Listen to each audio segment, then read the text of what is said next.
काय आता मागच्या 4 वर्षामध्ये सासवड नगरपालिकेत प्रशासकाच्या हाती कारभार होता. आता त्याच्या अगोदर नगराध्यक्ष नगरसेवकांच्या हाती होता.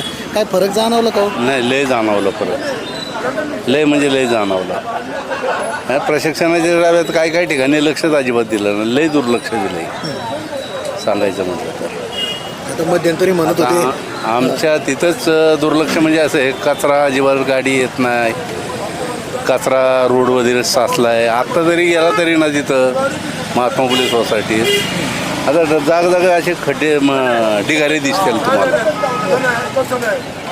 ही किती दिवसांपासून परिस्थिती? ही परिस्थिती आता हे हे लागलं त्याच्या अगोदरचे प्रशिक्षणाचे पुढं. त्या अगोदर आम्ही सांगून काटाळलो.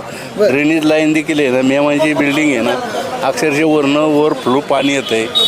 ती पाण्याची देखील आम्ही अर्ज देऊन देखील काही दखल नाही घेतली, काही नाही.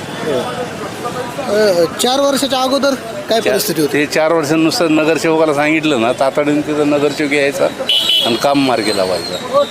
प्रशासकाने काही कामच केले कामच नाही. सगळ्या गावात ओरड ऐकू येते की प्रशासकाने काही काम नाही केलं. काय हो नेमकं? अहो, अर्ज देऊन देखील आता अर्ज देऊन देखील आमच्याजवळ तिथं ही आहे.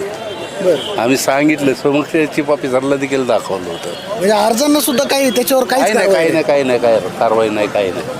नाही. फरक जाणवलं की नगराध्यक्ष आणि नगरसेवकाला हक्काने बोलता येत होतं, मुख्याधिकाऱ्याला बोलता नाही नाही बोलता नाहीत. होईल काम, पाठवतो माणसं, पण तिथं गेल्यानंतर पाठवतच नव्हतं. त्या तुलनेत नगरसेवक किंवा नगराध्यक्ष असतं मग लगेच झटक्यात काम झालं असतं.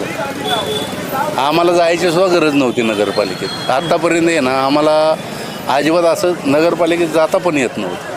नुसतं आम्ही नगरसेवकाला इथं चौकात सांगितलं ना, अशी अडचण आहे, ताबडतोब तिथं माणसं पाठवायची. 4 वर्षात परिस्थिती बदलली सासवडची. बदलली. मेन रोड आहेत, आतल्या गल्लीबोळात नाहीत ना, व्यवस्थित लय गाचाळ आहेत. प्रशासकाने कारभार व्यवस्थितच केला नाही म्हणजे. व्यवस्थितच नाही केला.